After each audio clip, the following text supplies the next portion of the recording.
Assalamualaikum warahmatullahi wabarakatuh. Kembali lagi ke channel Mas Dosen Jalan-Jalan. No learning perfect, biar perfect jalan-jalan dulu.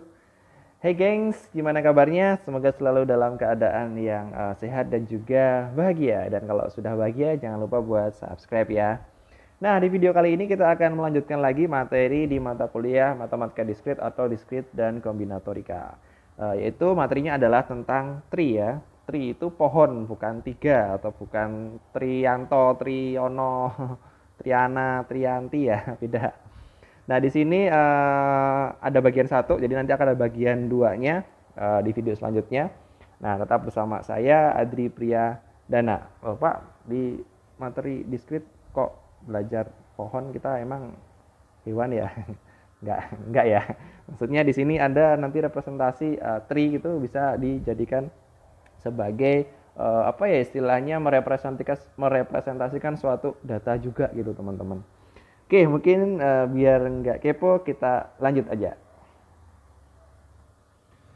Nah, kemarin kita sudah belajar graf ya di video selanjutnya. Nah, sebenarnya pohon ini adalah bisa dikatakan ya bagian dari graf juga. Jadi pohon adalah graf tak berarah terhubung yang tidak mengandung sirkuit. Masih ingat sirkuit apa? Jadi sirkuit itu misalnya nih dari satu simpul atau kota, itu ketika kita melakukan perjalanan ke kota-kota, dia memiliki jalur yang menuju ke dirinya sendiri. Maksudnya kayak gini nih, maksudnya.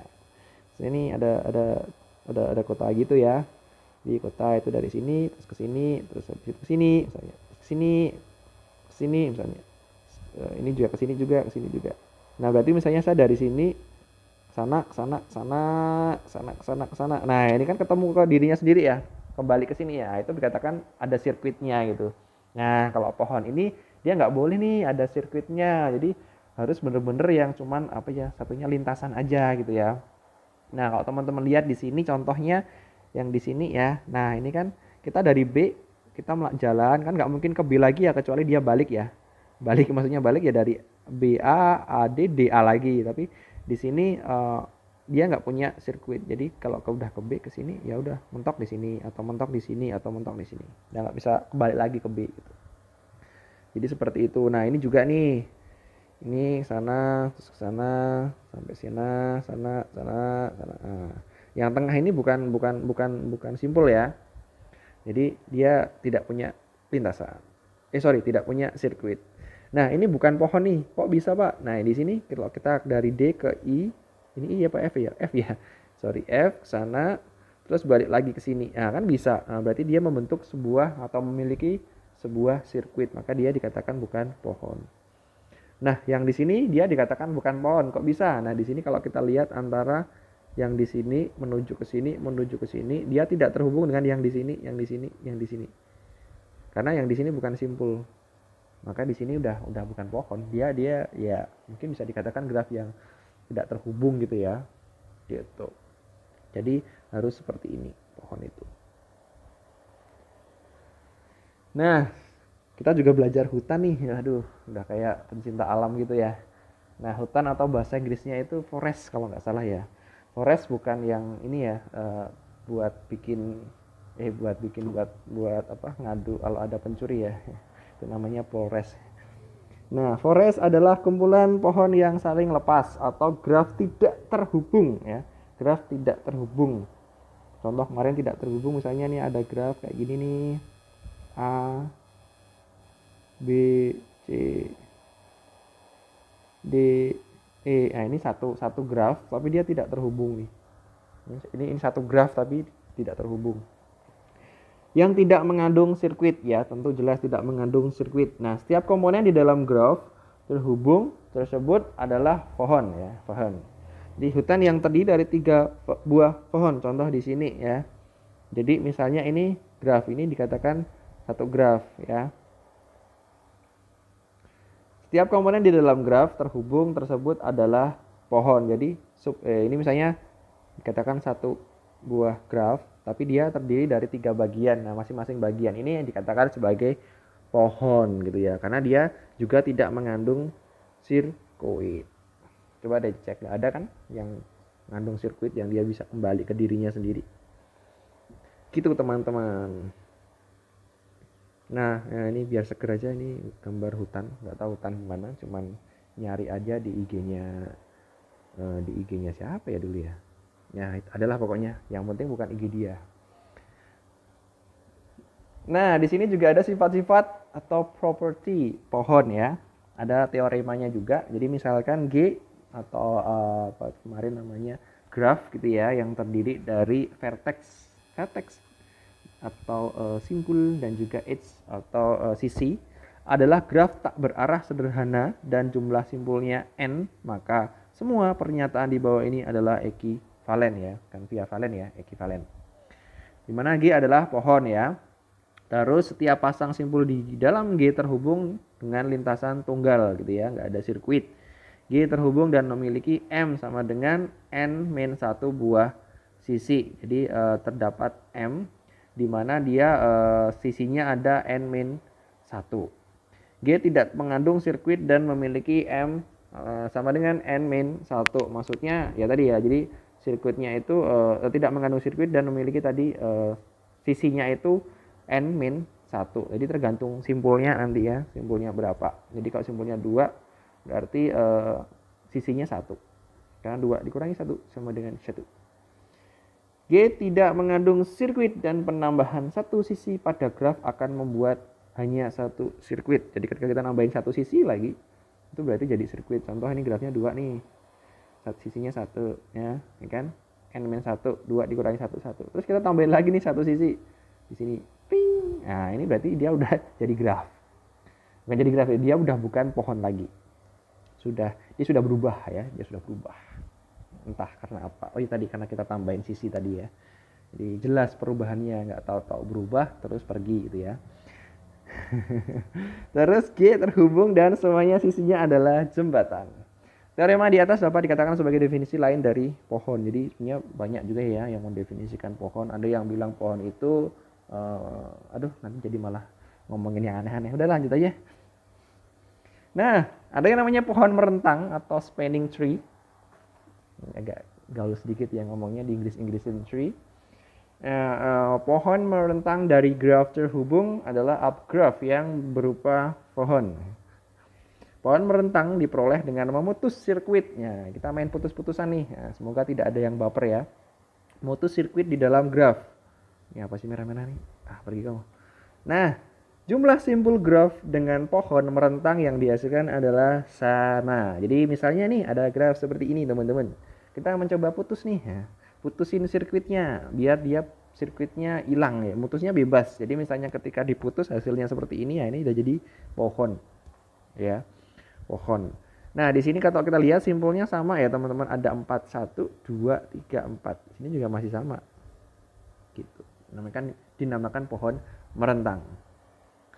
Jadi kayak kemarin ya upgraph ya, kita ngambil sub dari graf itu tapi simpulnya masih sama, maksudnya simpulnya 4 ya 4 gitu. Ini juga kita ngambil upgraph atau ngambil bagian dari graf tapi yang kita ambil itu semua simpulnya ikut diambil. Jadi kalau misalnya ngambil nggak cuman kayak gini aja nih. Nah kayak gini ini kan cuma 3 nih simpulnya, padahal simpulnya graf ada 4. Nah yang dimaksud di sini simpulnya sama 4 ya diambil 4 semua. Terus baru nanti dicek pastikan dia tidak ada sirkuit ya. Kita putuskan sirkuitnya. Udah kayak tokoh antagonis aja. Nah, di sini juga sama. Apaan sih? Nah, itu jadi kita hilangkan atau kita putus sirkuitnya. Nah, merentang, hutan merentang sama telentang beda ya? Emang ada yang mau melentang atau telen baut mur apa sih nggak jelas. Ya kita lanjut. Hutan merentang atau spanning forest, kali-kali GC ya, gak jelas ya.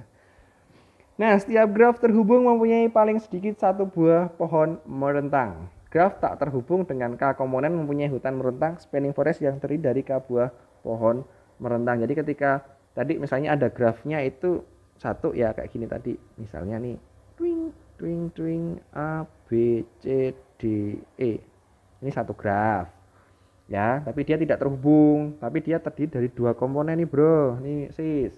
Nah, berarti dia akan memiliki dua buah pohon merentang. Satu, dua. Tapi tetap tadi ya, nggak ada sirkuit.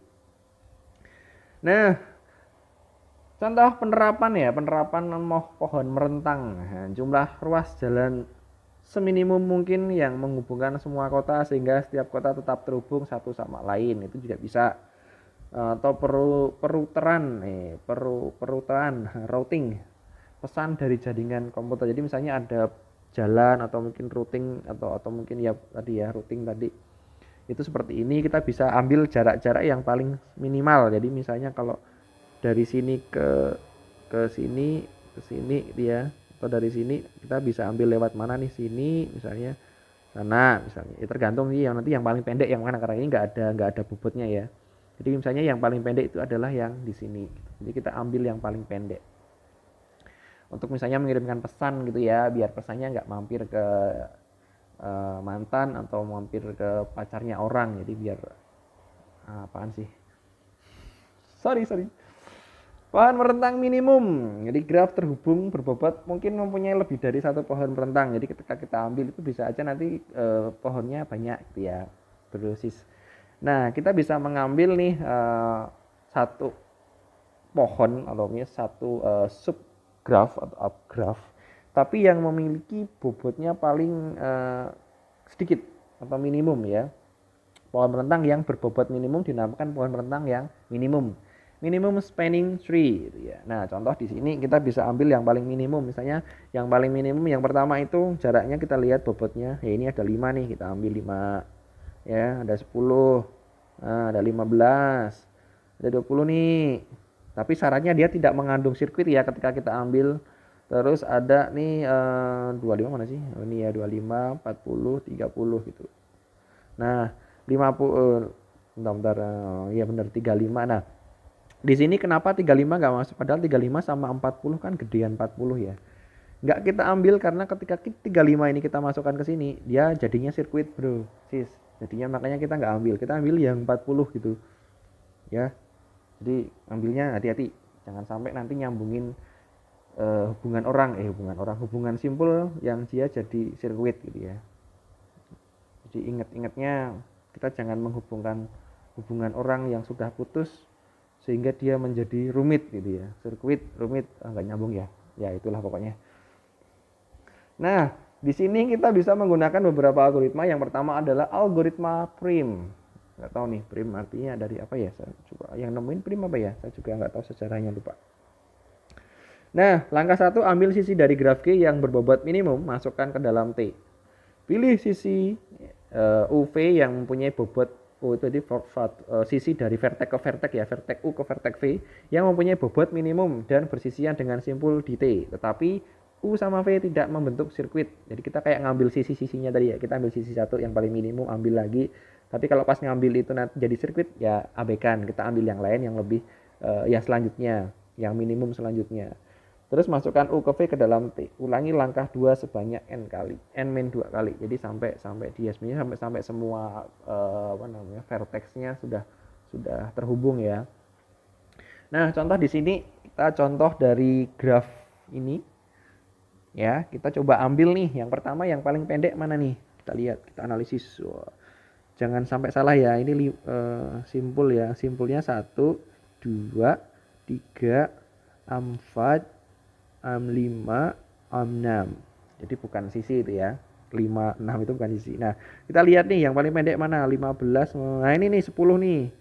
Nah, 10 kita ambil. Nah, ada di sini. Sisinya yaitu sisi 1, 2, bobotnya 10. Langkah pertama. Habis itu 10, terus cek lagi 15 di sini, 15. Tapi 15 tidak terhubung sama sisi yang pertama ini. Jadi kita lewatin, ya kan? Kita lewatin 15. 20 juga di sini nih. 20 di sini nih, kelihatan ya. Kelihatan ya. Nah, 20 di sini tapi dia tidak nyambung sama 1 sama 2, berarti abaikan. 20, 25, ini 25 nih, kita ambil. Ini 25. Ya. Habis itu balik dari awal lagi. 10 udah 15. Nah, ini 15 nyambung sama 6 yang sudah didapatkan tadi nih. Nah, habis itu Berapa lagi? 15 udah, 10 udah, 20. 20 bisa nih karena dia nyambung sama ini. Nah, masukin yang di sini. Nih. Terus habis itu 20 udah, yang lebih ke atas 30. Nah, ini 30. Tapi kalau 30 kita tambahin jadi sirkuit nih. Jadi ini nggak bisa ditambahin nih karena jadinya sirkuit kan, ke sini, ke sini, ke sini, balik lagi.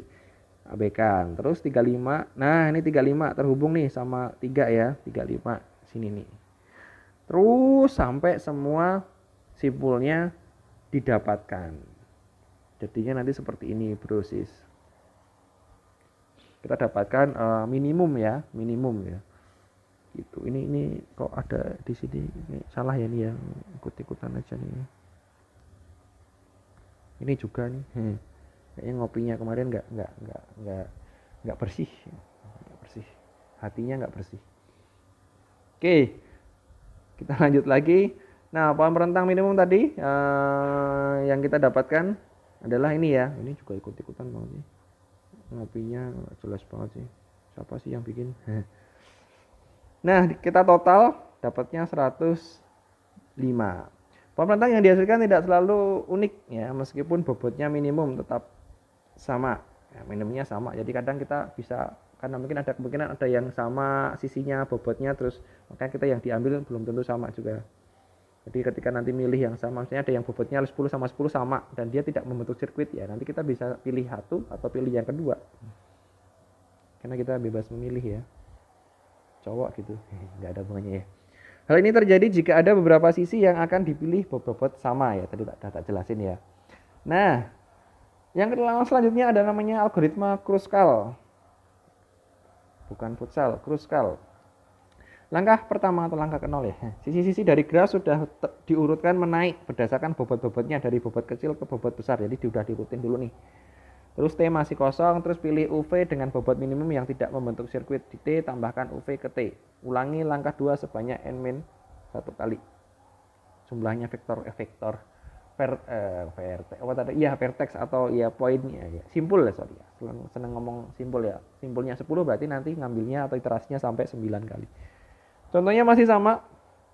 Berarti kita ambil yang minim-minim ya, yang minim-minim. Ya kayak 10, 15 tadi dan seterusnya. Oke, langsung aja. Nah, di sini kita ambil dulu tadi ini 10 minimum, ini kita urutkan dari mulai yang terkecil. Jadi 10 itu 1 ke 2, 3 ke 6 ya. Terus kita tinggal gandeng-gandengkan saja sesuai dengan ini. Jadi 10 gandengkan, 15 gandengkan, 20 gandengkan terus, tapi ketika nanti membentuk sirkuit dia abaikan. Contoh di sini 1 2 dulu ya. Nih 1 2 gandengin. 15 gandengin.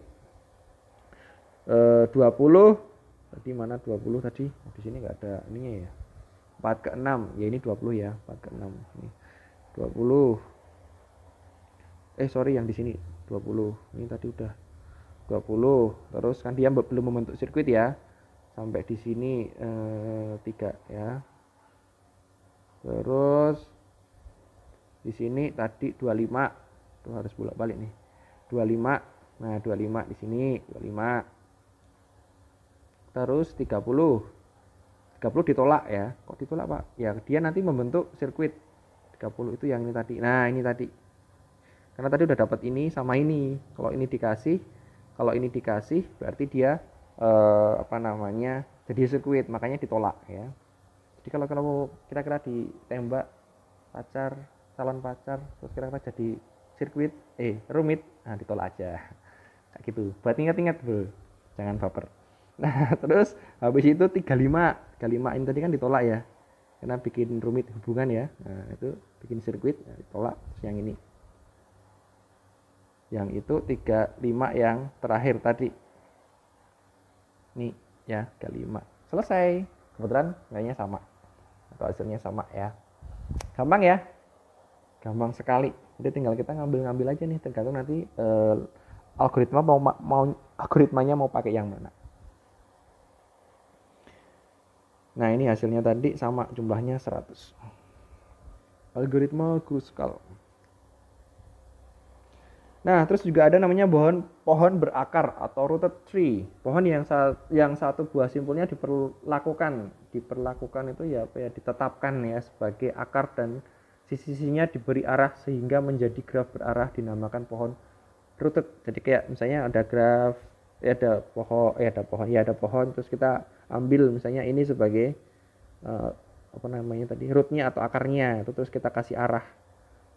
Ya bisa aja nanti yang rootnya ditaruh di sini, terus nanti ini akan turun ya, yang ini akan turun gitu, juga bisa sih, tergantung. Nanti intinya ketika kita udah menentukan salah satu simpulnya sebagai akar, nanti tinggal sesuaikan aja yang berhubungan sama dia, tinggal dikasih panah dan seterusnya. Jadi ini pohon berakar A. Nah di sini ketika panahnya dibuang jadinya seperti ini. Simpel aja teman-teman. Pohon berakar lagi, pohon dan dua buah pohon berakar yang dihasilkan dari pemilihan dua simpul berbeda. Nah, kita bisa lihat di sini, misalnya nih 3, 1, ini berarti simpulnya yang satu di anaknya 2 di sini ya, ini ya, yang di sini. Kan dia berarti punya anak 1, 2, anak bawahan sama 3, 2, 3, dia punya bawahan lagi gitu. Kalau yang ini mana yuk, ini ya, dia masih punya bawaan 1, 2, 3 bawaan dari subnya ya. Jadi subnya 1, 2, subnya 1, 2, yang pertama ini ada 3, 1, 2, 3, 1, 2, 3, terus yang salah satu anaknya punya anak lagi 2 gitu. Jadi bisa beda-beda nanti pohonnya ketika kita milih mana yang dijadikan akar ya, mana yang dijadikan imam gitu. Jadi hati-hati ya, biar hidupnya seimbang itu harus cari imam yang terbaik gitu ya. Tapi tenang aja, Allah pasti sudah siapkan yang terbaik buat teman-teman ya. Yang khususnya yang cewek ya. Kalau yang cowok ya jangan nyari imam ya, jadi imam yang baik. Nah, ada yang namanya terminologi pada pohon berakar. Itu yang namanya anak, child atau children, dan orang tua parent. Contoh B, C, dan D adalah anak A. Ini anaknya A, dan seterusnya. Gampang banget ini. Lintasan dari A ke C. A ke C mana C, C, C, C, C ke ini ya. Ini kepotong nggak tahu kenapa ini. Sini, sini, sini. Nah, itu namanya lintasan. Saudara kandung. F adalah saudara kandung E. F mana F? Nah, ini saudara kandung ya. Bukan adik ketemu gede ya, tapi benar-benar kakak adik satu orang tua ya. Gitu. Terus ini bacanya gimana? Upa pohon. Upa pohon substri. Itu ketika kita ada pohon kayak gini terus kita ngambil subnya kayak gini jadi sebuah pohon juga. Jadi hanya sebatas penamaan aja. Derajat sebuah simbol adalah jumlah pohon atau jumlah anak pada simbol tersebut. Contoh A, dia anaknya 1, 2, 3, berarti dia 3 derajatnya. Ini berarti ini kalau anaknya semakin banyak derajatnya semakin tinggi ya. Bikinlah anak, jangan ya, 2 anak cukup ya, 2 anak lebih cukup, 2 anak cukup ya, 2 anak lebih baik. Nah itu 2 anak lebih baik, cewek cowok atau itulah pokoknya. Terus terminologi lagi, daun leaf itu berarti simpul yang berderajat 0, dia yang paling bawah ini namanya daun bro sis ya. Terus simpul dalam, internal node, simpul yang mempunyai anak disebut simpul dalam. Contoh yang punya anak mana ini? B, D, E, G, K gitu ya. Betul. Simpul dalam, tapi yang bukan yang ini kan, kalau ini kan ini kan akar ya. Itu cuman yang sisanya tadi aja, tapi yang dia punya anak. Nah, ini terminologi lagi. Wah, ini kayaknya kepotong nih. Ini aras ya, teman-teman. Ini level 0, 1, 2, 3, 4 gitu. Jadi kayak kedalaman gitu ya, kedalaman dari sebuah kedalaman sebuah pohon. Terus tinggi, height atau kedalaman, depth itu berarti dalamnya. Jadi aras maksimum dari suatu pohon disebut tinggi atau kedalaman pohon tersebut ya. Jadi di sini 4 ya, berarti dia maksimalnya 4.